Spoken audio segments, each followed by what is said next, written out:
In the context of ongoing geopolitical conflicts, in this video I want to propose a Marxian analysis of why today's Western hegemonic powers are struggling to win wars or even maintain their empire when pursuing the logic of decapitation. This logic assumes that political systems are structured around identifiable leaders, and that removing those leaders will cause a regime change. So, to win in Iran, we must eliminate the Ayatollah. In Venezuela, we should remove Maduro. In Russia, defeat Putin, and so on.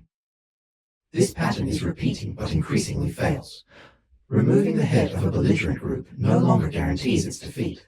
So what is the Marxian analysis? It's a way of studying societies through their material base and cultural superstructure. The base refers to the material conditions of production and reproduction of a society, how it sustains itself basically, while the superstructure points to the cultural forms, representations, and ideologies that identify and bring awareness of the material conditions in which a society is living in. But the superstructure is not passive. Culture also feeds back to the base. It mobilizes citizens to develop new or better material conditions, and then reshape the superstructure, then the base again, and on, back and forth, in a dialectical loop.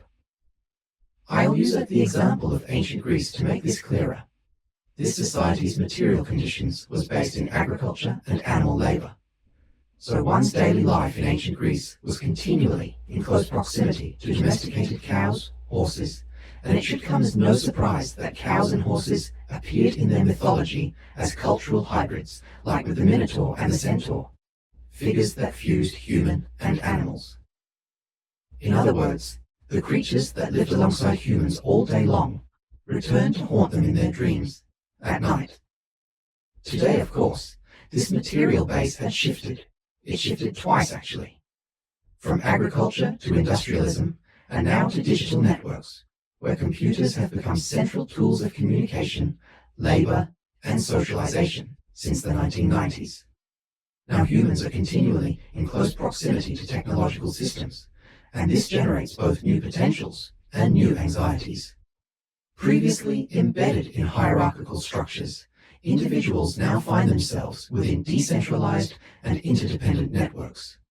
Agency becomes distributed, relational, and less focused in individual leaders. So what superstructure can emerge from this technological base?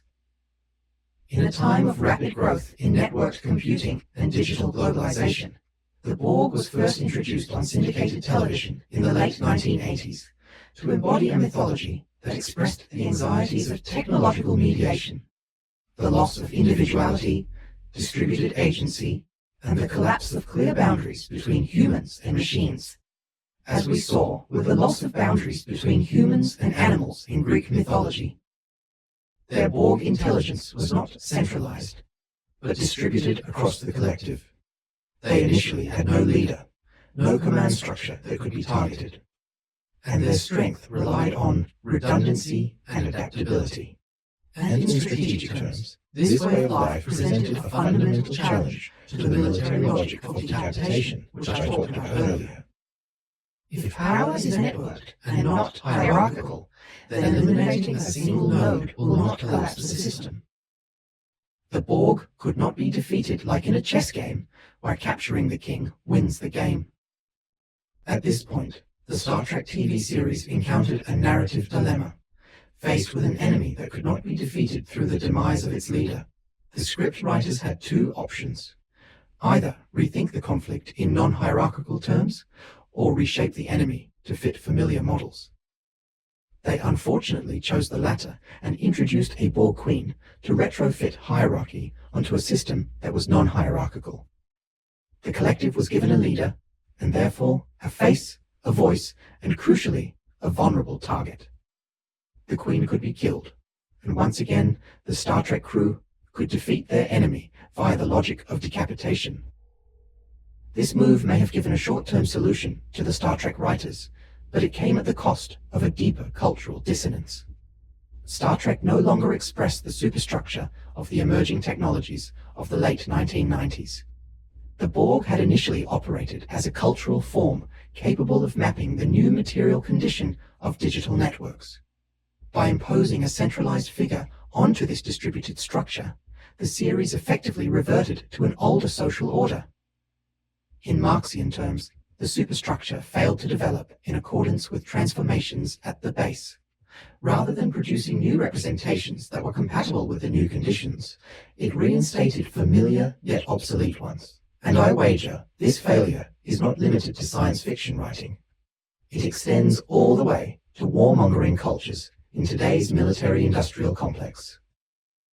In the decades since 1990, Western powers have continued to rely heavily on decapitation tactics, from targeted assassinations to regime change and leadership removal, as if adversaries were still organized along strictly hierarchical lines. Yet most contemporary forms of organization, whether political, economic, religious, artistic, or other, these groups are increasingly networked, redundant, and adaptive. What emerges, then, is a fundamental contradiction. The material organization of the world has shifted toward distributed systems, but the dominant frameworks for understanding and acting within it remain hierarchical. The world has changed, but its representations have not.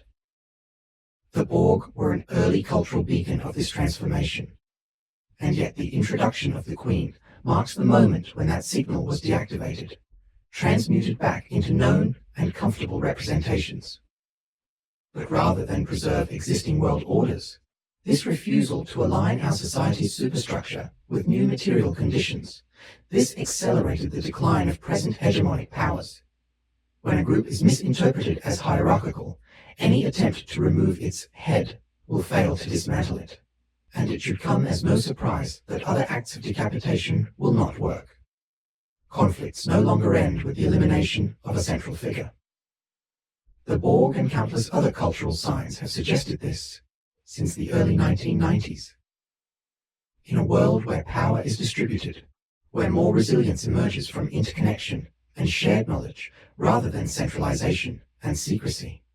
In this world, strategies rooted in domination and decapitation increasingly miss their objectives. If hegemonic powers remain over-reliant on hierarchical means to control their empires, then I fear it is unlikely that they will remain in power for very much longer.